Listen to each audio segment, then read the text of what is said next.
నమస్తే, good afternoon. Media news స్వాగతం. నేను సోనియారావు. బులెటిన్ల ముందుగా హెడ్లైన్ చూద్దాం.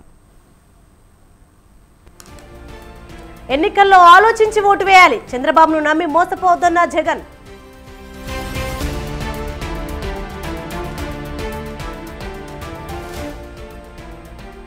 కర్ణాటకకు బయలుదేరిన సీఎం రేవంత్, కాసేపట్లో ఖర్గేతో కలిసి ఎన్నికల ప్రచారం.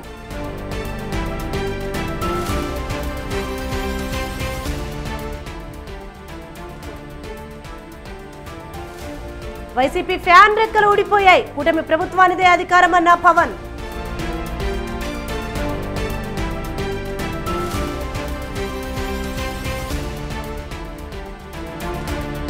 జగన్ 5 ఏళ్ల పాలనలో రాష్ట్రం నాశనమైంది, నాసిరకం మద్యంతో ప్రజల ప్రాణాలు తీస్తున్నారన్న బోండా ఉమా.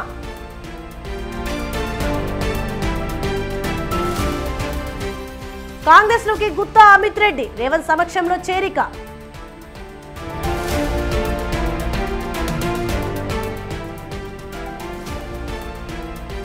తెలుగు రాష్ట్రాల్లో రోజు రోజుకు పెరుగుతున్న ఉష్ణోగ్రతలు, ఉక్కపోతకు అల్లాడిపోతున్న ప్రజలు.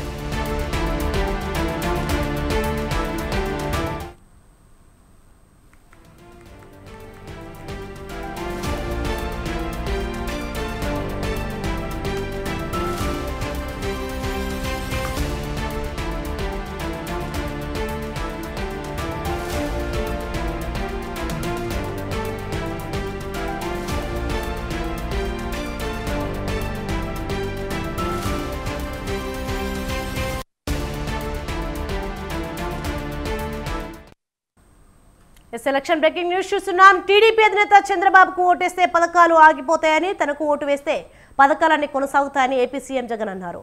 2014లో చంద్రబాబును నమ్మి ఓట్లేస్తే ప్రజలను మోసం చేశారని ఆరోపించారు.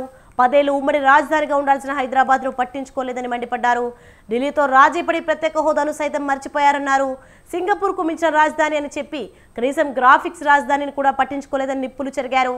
చంద్రబాబు డబ్బిస్తే వద్దను కూడా తీసుకొని ఓటు వేసే ముందు ఆలోచించాలన్నారు సీఎం జగన్. ఒక్కరిని కూడా నేను ఆలోచన చేయమని అడుగుతా ఉన్నా. చంద్రబాబు నాయుడు గారి దగ్గర అలా దోచుకున్న సొమ్ము చాలా ఉంది. చంద్రబాబు నాయుడు దగ్గర అలా దోచుకున్న సొమ్ము చాలా ఉంది. అక్క నేను చెప్పేది బాగా వినండి, అక్క అన్న నేను చెప్పేది బాగా వినండి, తమ్ముడు నేను చెప్పేది బాగా వినండి. ఆ దోచుకొని పంచుకున్న డబ్బుల్లో చాలా డబ్బులు చంద్రబాబు దగ్గర ఉన్నాయి. కాబట్టి ఈసారి ఎన్నికలు వచ్చేసరికి ఏం చేస్తాడు? ఆ డబ్బులో నుంచి అక్క ఓటుకు 2000 అంటాడు, అన్న ఓటుకు 2000 అంటాడు, కొన్ని చోట్ల ఓటుకు 4000 5000 కూడా అంటాడు. ఇక్కడే మీ అందరికీ కూడా చెప్తా ఉన్నా, చంద్రబాబు డబ్బిస్తే వద్దు అనొద్దండి. ఎందుకంటే ఆ డబ్బు మందే, మన దగ్గర మనల్ని దోచేసిన డబ్బే అదంతా. కాబట్టి వద్దు అనండి, ఆ డబ్బు తీసుకోండి. కానీ తీసుకున్న తర్వాత ఓటు వేసే ముందు మాత్రం ప్రతి ఒక్కరూ ఆలోచన చేయండి. అలా ఆలోచన చేసి ఎవరి వల్ల మంచి జరిగింది, ఎవరు ఉంటే మనకు మంచి కొనసాగుతుంది అన్న ఆలోచనతో మీ ఇంట్లో ఉన్న ప్రతి ఒక్కరూ కూర్చొని ఆలోచన చేసి నిర్ణయం తీసుకొని ఆ తర్వాతనే ఓటు వేయండి అని మీ అందరినీ కూడా కోరుతా ఉన్నాను. పైగా ప్రత్యేక హోదా ఏమైనా సంజీవినియా అని చెప్పి బరి తెగించి కూడా మాట్లాడాడు ఈ పెద్ద మనిషి. ప్రత్యేక ప్యాకేజీ గోవిందా, విభజన హామీలు గోవిందా, సింగపూర్కు మించిన రాజధాని అన్నాడు ఇదే పెద్ద మనిషి చంద్రబాబు నాయుడు. పక్కనే అన్ని హంగులతో కనిపిస్తా ఉన్న వైజాగ్ ను వదిలేశాడు. సింగపూర్కు మించి రాజధాని అన్న ఈ వ్యక్తి మన విశాఖపట్నం పక్కనే కనిపిస్తా ఉన్నా కూడా అన్ని హంగులతో ఆ విశాఖపట్నాన్ని వదిలేశాడు. పోనీ ఆ గ్రాఫిక్స్ రాజధాని ఏమైంది అనంటే అది కూడా గోవిందా గోవిందా. ప్రతి నగరంలోనూ హైటెక్ సిటీ అన్నాడు. మరి మీ చోడవరంలో ఏమైనా కనిపిస్తా ఉందా అని అడుగుతా ఉన్నాను. అది కూడా గోవిందా గోవిందా. ఓ బిందెడు పన్నీరు తీసుకువెళ్లి బూడిదిలో పోస్తే ఏమవుతుంది? ఆ బిందెడు పన్నీరు కాస్త గోవింద గోవింద. ఈరోజు మనం మాట్లాడుకోబోయే విషయం కూడా ఆ గోవింద గోవింద. మన చంద్రబాబును నమ్మితే ప్రజల జీవితాలు ఏమవుతాయో, గతంలో ఎలా ప్రజలు చెడిపోయారో, ఆయన మోసానికి ప్రజల బ్రతుకులు ఎలా అతలాకుతలమయ్యాయో చెప్పే గోవింద గోవింద. మరి చంద్రబాబు ఈ రాష్ట్ర ప్రజలను నమ్మించి ఏమేమి గోవింద గోవింద చేశాడో చూద్దామా? ఇది గుర్తుందా అక్క? ఇది గుర్తుందా? 2014లో ముఖ్యమైన హామీలంటూ ఇదే పెద్ద మనిషి చంద్రబాబు నాయుడు గారు తాను స్వయాన సంతకం పెట్టి ఇప్పుడు కూటమిలో ఉన్న ఈ ముగ్గురు వ్యక్తులతో వాళ్ళ ఫోటోలు పెట్టి ఇదే చంద్రబాబు, ఇదే దత్తపుత్రుడు, ఇదే మోడీ గారి ఫోటోతో తాను స్వయంగా సంతకం పెట్టి ప్రతి ఇంటికి పంపించిన ముఖ్యమైన హామీలంటూ పంపించిన ఈ పాంఫ్లెట్ మీ అందరికీ గుర్తుందా? ఈ ఎన్నికల్లో జగన్ కు ఓటు వేస్తే పథకాలన్నీ కొనసాగింపు, అదే పొరపాటున చంద్రబాబుకు ఓటు వేస్తే పథకాలన్నీ ముగింపు, మళ్లీ మోసపోవటమే.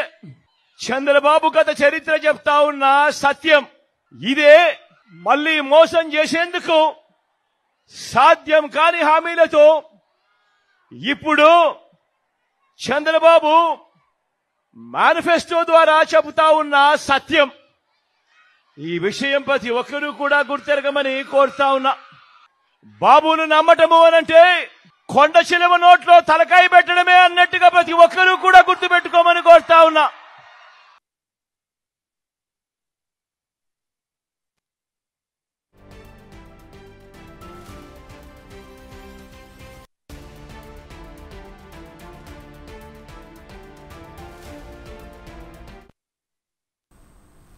కొత్తగూడెం బీజేపీ సభలో జేపీ నడ్డా మాట్లాడుతున్నారు. ఇప్పుడు లైవ్ చూద్దాం. बोलिए भारत माता की, भारत माता की, भारत माता की। आज के इस जनसभा में मंच पर उपस्थित हमारे जिला के अध्यक्ष श्री रंगा किरण जी, हमारे ओबीसी मोर्चा के राष्ट्रीय अध्यक्ष और राज्यसभा में मेरे साथी श्री के लक्ष्मण जी, हमारे यहाँ के प्रभारी और वरिष्ठ नेता श्री पी सुधाकर रेड्डी जी, हमारे बहुत ही लोकप्रिय यहाँ से प्रत्याशी श्री टी विनोद राव जी, हमारे महबूबाबाद के प्रत्याशी प्रोफेसर अजमीरा सीतारमन नायक जी, मेरे साथी जी प्रेमेंद्र रेड्डी जी, के वेंकट रमन रेड्डी जी एमएलए, हमारे साथी एम धर्माराव जी, विजय रामाराव जी, श्री जे श्रीकांता जी, हमारे रामलिंगेश्वर जी, सम्मानित मंच और यहां इतनी बड़ी संख्या में, इतनी गर्मी में, in such hot environment, when there is a heat wave, आप सब लोग इतनी बड़ी संख्या में आए हैं। सबसे पहले तो आप सबका स्वागत। I welcome all of you.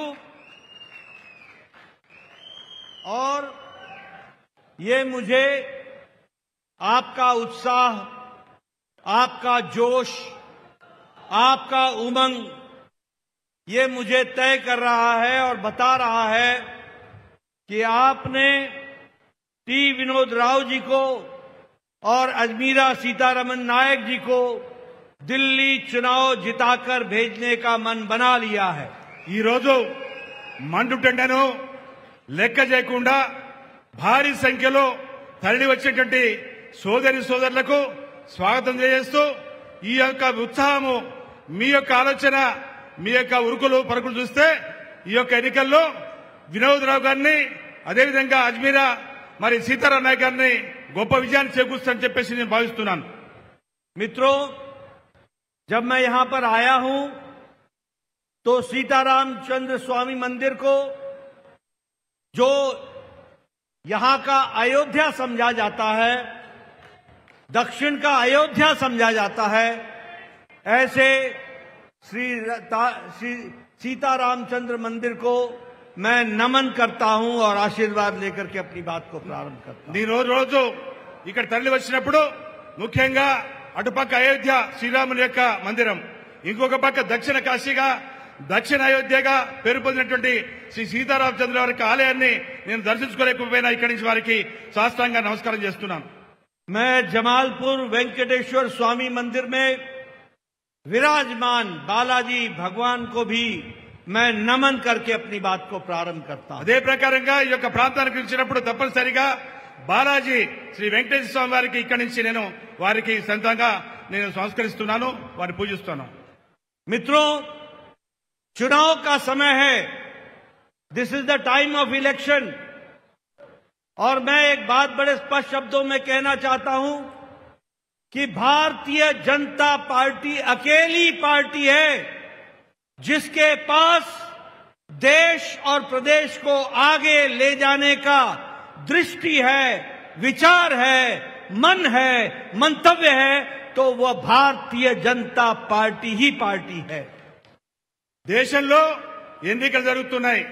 ముఖ్యంగా దేశంలో బాగుండాలి, రాష్ట్రం బాగుండాలి అనేటువంటి ఆకాంక్ష భారతీయ జనతా పార్టీది. దేశం సుభిక్షంగా ఉండాలి, బలవంతంగా ఉండాలి, ధైర్యంగా పనిచేసే నాయకత్వం ఉండాలి. అది మొత్తం కేవలం భారతీయ జనతా పార్టీతో సాధ్యమవుతుంది. हम मजबूत सरकार मोदी जी के नेतृत्व में बनाना चाहते हैं और इसके लिए मुझे विनोद राव की जरूरत है, अजमीरा सीताराम नायक की जरूरत है, क्योंकि हम मजबूत सरकार चाहते हैं.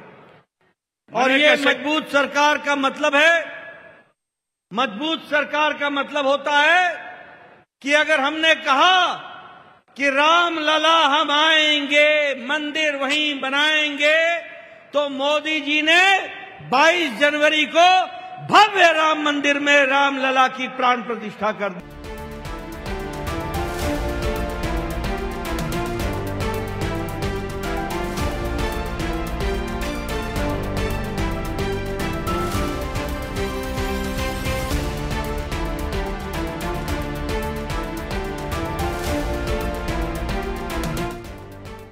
ఎలక్షన్ బ్రేకింగ్ న్యూస్ చూస్తున్నాం. పెన్షన్ల పంపిణీలో వైసీపీ డ్రామాలు ఆడుతుందని చంద్రబాబు మండిపడ్డారు. బ్యాంక్ ఖాతాలో నగదు జమ చేస్తామంటూ మరో కొత్త డ్రామా తెరలేపారని ఫైర్ అయ్యారు. ఇంటి వద్దే పెన్షన్లు ఇవ్వాలని తాము డిమాండ్ చేశారు. వీళ్ళందరినీ ఇబ్బంది పెట్టే పరిస్థితికి వచ్చారు. ఇది చాలా దుర్మార్గం. అలాంటి ముసలి వాళ్ళని మండు టెండర్లో బ్యాంకుల చుట్టూ తిప్పుతామనడం ఏ విధంగా సబబు అని అడుగుతున్నా. సమాధానం చెప్పమంటున్నా. అంటే ఇదేనా మీకు స్ఫూర్తిని అడుగుతున్నా. ఇదేనా కేంద్ర ప్రభుత్వం ఎన్నికల కమిషన్ ఇచ్చిన ఆర్డర్స్ అని అడుగుతున్నా. ఇబ్బంది లేకుండా పాత సిస్టమ్ ప్రకారమే వాలంటీర్స్ కాకుండా మిగిలిన వాళ్ళ దగ్గర మీరు పెన్షన్లు డిస్ట్రిబ్యూట్ చేయండి అని చెప్పారు. అది ఇవ్వడానికి ఇన్ని నాటకాలు ఏంటి? ఇన్ని నాటకాలు చెప్పి ఈరోజు వాళ్ళ దగ్గర అకౌంట్ వివరాలు ఉండవు. అదే మరి నిబంధనలు అవసరం అనుకుంటే ఏమేం కావాలనో వాళ్ళు ఎప్పుడో తెలియదు, పోయిన తర్వాత వాడు ఉంటాడని తెలియదు. ఈ విధంగా అనేక కారణాలతో మళ్ళీ వీళ్ళందరినీ ఇబ్బంది పెట్టే పరిస్థితికి వచ్చారు. ఇది చాలా దుర్మార్గం. అలాంటి ముసలి వాళ్ళని మండు అధికార యంత్రాంగం సర్కార్కు ఒత్తాసు పలుకుతోందన్నారు చంద్రబాబు. జగన్ మోచేతి నీళ్లు తాగే కొందరు అధికారులు ఆ కుట్రలు కుతంత్రాలు అమలు చేస్తున్నారని ఆగ్రహం వ్యక్తం చేశారు. మే నెల పెన్షన్ల పంపిణీలో ఏ ఒక్కరికి ఇబ్బంది కలిగినా chief secretary CEO Muralidhar Reddy, Dhanunjaya రెడ్డిదే బాధ్యత అని చంద్రబాబు హెచ్చరించారు. డిస్ట్రిబ్యూట్ చేయండి, కంటిన్యూగా తీసుకెళ్తాం, ఫైట్ చేస్తాం. ఇప్పుడు ఏ చీఫ్ సెక్రటరీ అయితే నిర్ణయం చేశాడో ఆ రెస్పాన్సిబిలిటీ ఆ చీఫ్ సెక్రటరీది కదా. మేము అడిగింది ఏంటి? ఇంటింటికి పోయి ఇవ్వండి.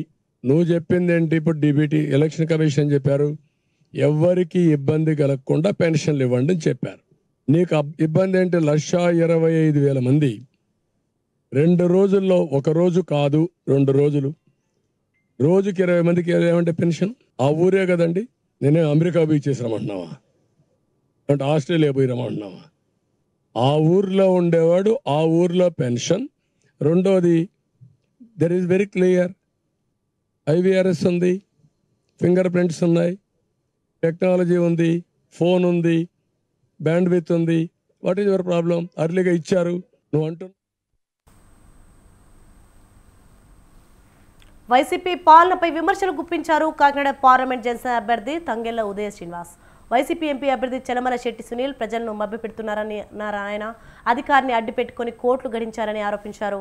ఇక ప్రజాసేవ కోసమే రాజకీయాల్లోకి వచ్చానని, తనని గెలిపిస్తే కాకినాడను అన్ని రంగాల్లో అభివృద్ధి చేస్తానంటున్న కాకినాడ పార్లమెంట్ జనసేన అభ్యర్థి తంగెళ్ల ఉదయ శ్రీనివాస్ మా ప్రతినిధి Naveen Raj face to face అనే ఒక చిన్న ఆలోచనతో కోట్లాది రూపాయల వ్యాపారాన్ని అయితే చేశారు తంగెళ్ల శ్రీనివాస్.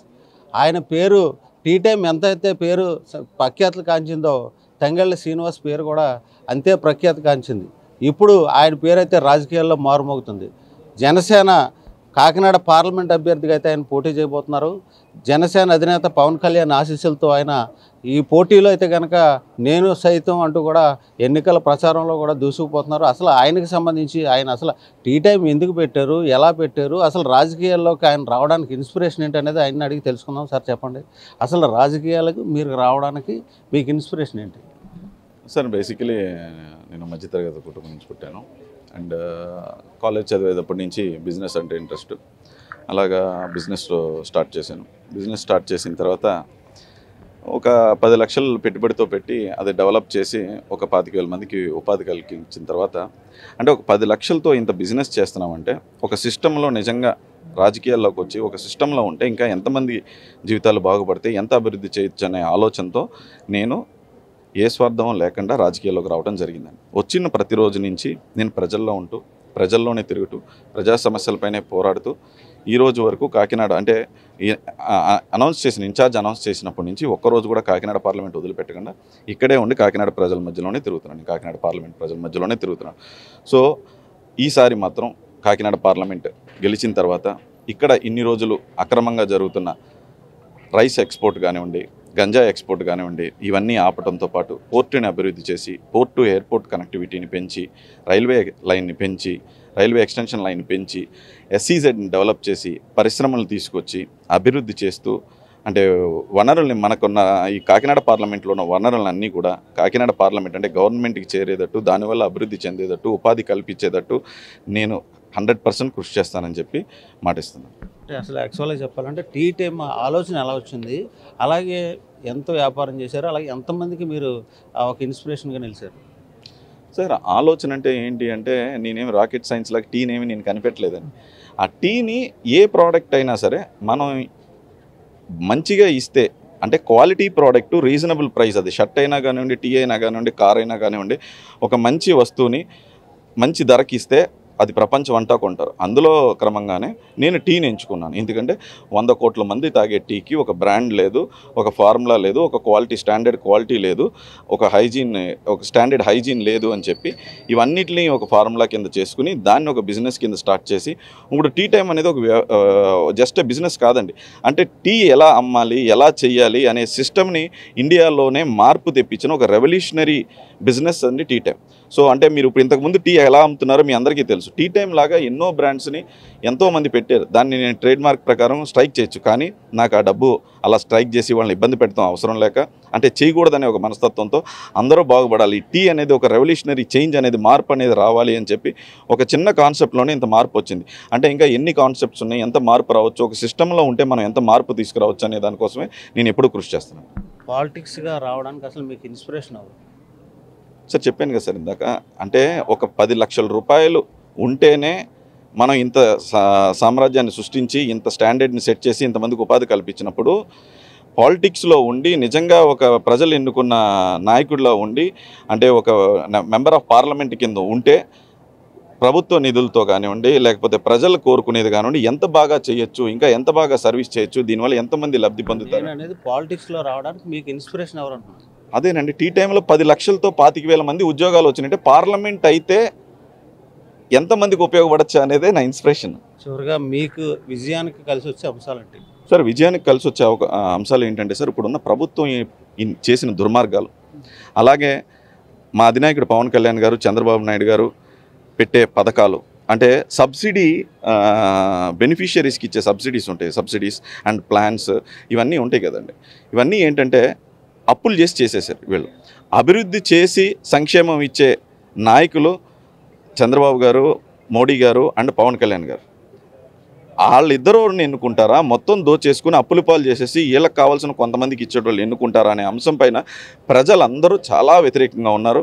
అలాగే ఈ 5 ఏళ్ళలో కూడా ఏ ఒక్క డెవలప్మెంటు లేదు, ఎవరికి ఏ ఉపాధి కల్పించలేదు, రోడ్లని అడ్డగోలుగా చేసి పడేశారు, 8 సార్లు కరెంటు బిల్లు పెంచేశారు, ఆర్టీసీ బస్ రేట్లు అన్నిసార్లు పెంచేస్తే మహిళలకు ఉచితంగా ఇచ్చే ప్రభుత్వం కావాలా, 8 సార్లు పెంచిన ప్రభుత్వం కావాలా, అలాగే ఎంప్లాయీస్ సిపిఎస్ రద్దు అన్నారు, స్టూడెంట్స్ని కొట్టించారు, ఉన్నత విద్యను తీసేశారు, కార్పొరేషన్ ఫండ్స్ ఇవ్వలేదు, స్థానిక నాయకత్వం తగ్గించేశారు. ఇవన్నీ కూడా అంటే ఒకటి కాదండి, ఇలా ప్రభుత్వంలో చేసిందంటూ ఏమీ లేదు. రాష్ట్రాన్ని అప్పుల పాలు చేసేసి కొంతమందికి పప్పు బెల్లం పంచినట్టు కొంత డబ్బులు పంచారు. అలా పంచిన దాంట్లో కూడా ప్రజలకు నిజంగానే నష్టం, ఎందుకంటే వీళ్ళు తిరిగి వసూలు చేసేది 8 రెట్లు ఎక్కువ వసూలు చేస్తున్నారు. సో అన్ని అంశాలు ప్రజలను మండిపోయి ఉన్నారు. అంటే ఎప్పుడు ఎలక్షన్ అని ఎదురు చూస్తున్నారు. అది మే 13వ రోజున 100% ఇవన్నీ కలిసి వచ్చే అంశాలు. ఇది జనసేన కాకినాడ పార్లమెంట్ అభ్యర్థి తంగెళ్ళ ఉదయ్ శ్రీనివాస్ అయితే చెప్తున్నారు.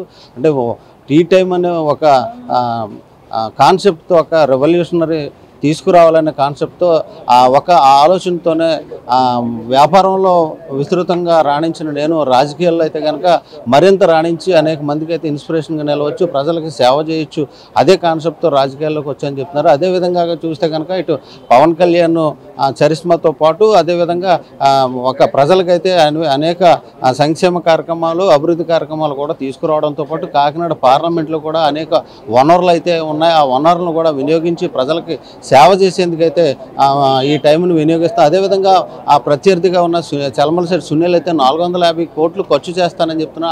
ఆ డబ్బు ఎక్కడి నుంచి తెస్తారో, ఎక్కడి నుంచి తెచ్చి ఎవరికి ఖర్చు పెడతారో, ఇది ఇప్పటివరకు అధికారంలో ఉన్న మీరు ఏం చేశారని చెప్తున్న పరిస్థితి ఉంది. తాజా పరిస్థితి. కెమెరామెన్ సత్యతో నవీన్, స్వతంత్ర న్యూస్, కాకినాడ నుంచి. సికింద్రాబాద్ పార్లమెంట్ ప్రజలకు కిషన్ రెడ్డి ఏం చేశారో చెప్పగలరా నిలదీశారు బీఆర్ఎస్ ఎంపీ అభ్యర్థి పద్మారావు గౌడ్.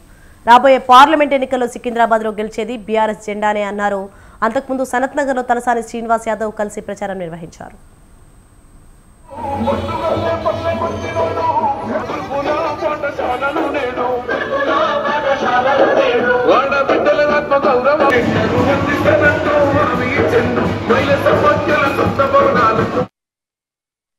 ఒక అసెంబ్లీ సెగ్మెంట్స్లో పాదయాత్రలు చేసుకుంటూ ఓటు అప్పీల్ చేస్తా ఉన్నాం. ఎక్కడికి వెళ్ళినా కానీ ప్రజాస్పందన బాగుంది. హైదరాబాద్ ప్రజానీకం అంతా హైదరాబాద్ బాగా డెవలప్ చేస్తారని, జిల్లాలలో కూడా డెవలప్ అయింది, హైదరాబాద్ ఇంకా బాగా డెవలప్ అయిందని చెప్పేసి ఈ పాదయాత్ర స్టార్ట్ అయినప్పటి నుంచి సనత్ నగర్లో చూస్తా ఉన్నా, శ్రీనివాస్ని అడుగుతా ఉన్నా, హైదరాబాద్ ఫండ్స్ అని నువ్వే పెట్టుకున్నావు అని చెప్పేసి ఏ గల్లీ వదలకుండా roads, sewerage system, parlour development ఇవన్నీ చేశారు. వాటి దృష్ట్యా ప్రజానీకం అంతా మా ఎంబడి ఉంది. టీఆర్ఎస్ పార్టీకి ఓటు చేస్తాము, గెలిపిస్తామని చెప్తా ఉన్నాం. ఒక అసెంబ్లీ సెగ్మెంట్స్లో పాదయాత్రలు చేసుకుంటూ ఓటు అప్పీల్ చేస్తా ఉన్నాం. ఎక్కడికి వెళ్ళినా కానీ ప్రజాస్పందన బాగుంది.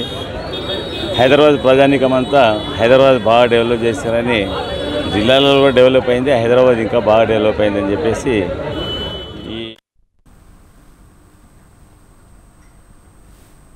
శ్రీనివాస్ని అడుగుతా ఉన్నా, హైదరాబాద్ ఫండ్స్ అని నువ్వే పెట్టుకున్నావు అని చెప్పి. టీడీపీ అభ్యర్థి వసంత వెంకటకృష్ణ ప్రసాద్ ప్రచారంలో దూసుకుపోతున్నారు. ఎన్టీఆర్ జిల్లా ఇబ్రహీంపట్నం మండలంలోని పలు గ్రామాల్లో ప్రచారం నిర్వహించిన ఆయనకు జనం నీరాజనాలు పలికారు. మహిళలు మంగళహారతులిస్తూ ఘన స్వాగతం పలికారు. ప్రచారంలో భారీగా తెలుగు తమ్ములతో పాటు బీజేపీ, జనసేన శ్రేణులు పాల్గొన్నారు.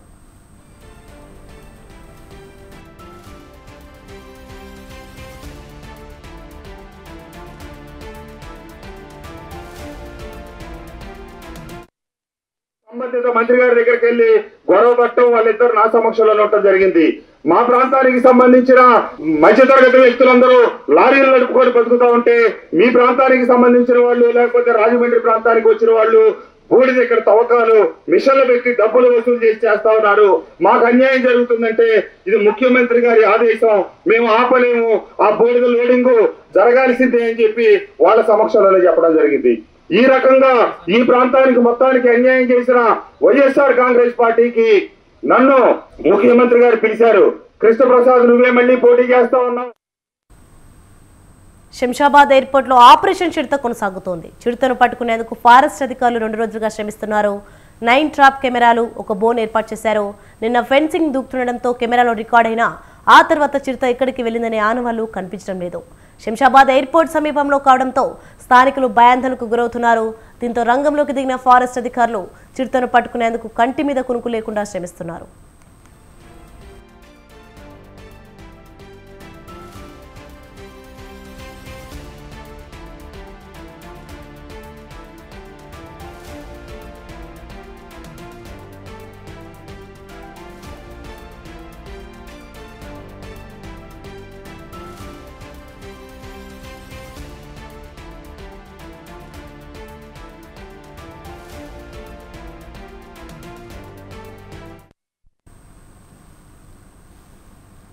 శంషాబాద్ ఎయిర్పోర్ట్ లో ఆపరేషన్ చిరుత కొనసాగుతోంది. చిరుతను పట్టుకునేందుకు ఫారెస్ట్ అధికారులు 2 రోజులుగా శ్రమిస్తున్నారు.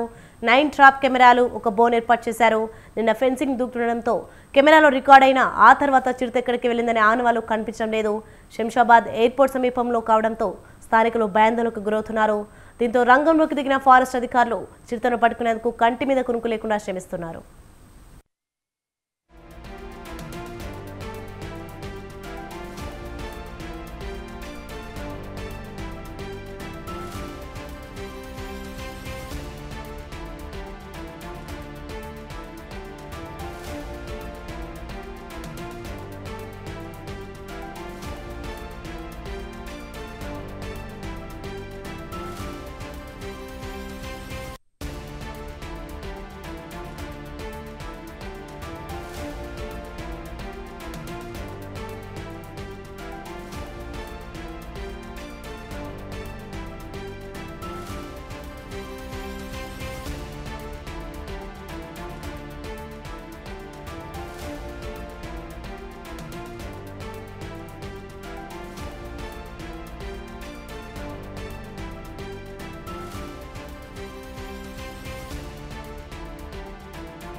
బ్రేకింగ్ న్యూస్ చూస్తున్నాం. శంషాబాద్ ఎయిర్పోర్ట్ లో ఆపరేషన్ చిరుత కొనసాగుతోంది.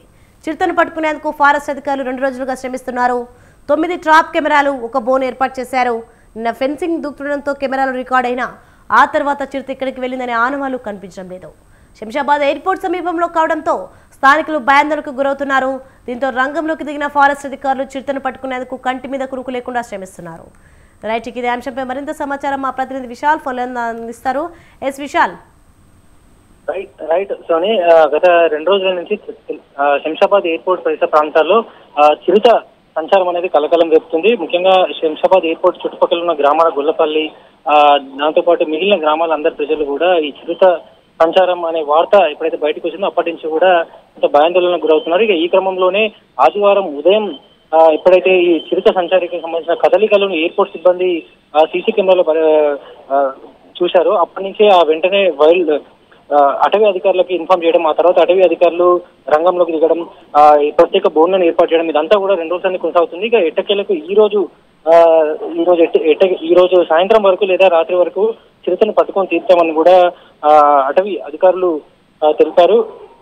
ఇక ఇప్పటికే దానికి సంబంధించి 3 ట్రాప్ కెమెరాలతో పాటు మరో ప్రత్యేక బోన్లను కూడా ఈ చిరుతని పట్టుకునేందుకు వైల్డ్ లైఫ్ అధికారులు అక్కడ ఏర్పాటు చేయడం జరిగింది.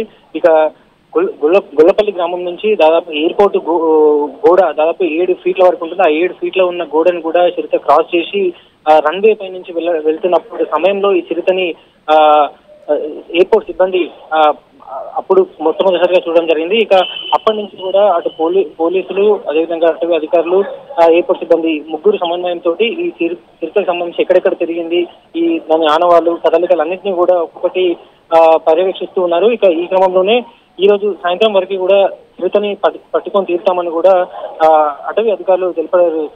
ప్రస్తుతానికైతే ఇప్పటి వరకు చిరుత వల్ల ఎక్కడ ఎవరికి అంటే అటు జంతువుల మీద కానీ ఎక్కడ మనుషుల మీద కానీ దాడి చేసినట్టు ఘటనలు కానీ ఎక్కడా లేదు. అయితే రాబోయే రోజుల్లో ఈ చిరుత వల్ల ఎటువంటి ప్రమాదాలు జరగకుండా పట్టుకొని మళ్ళీ సురక్షితంగా ఈ జంతువు సంరక్షణ శాఖకు తరలించే అవకాశం కూడా ఉంటుంది. ప్రస్తుతానికైతే ఇంకా ఆపరేషన్ చిరుత కొనసాగుతూనే ఉంది. Okay right, thank you Vishal.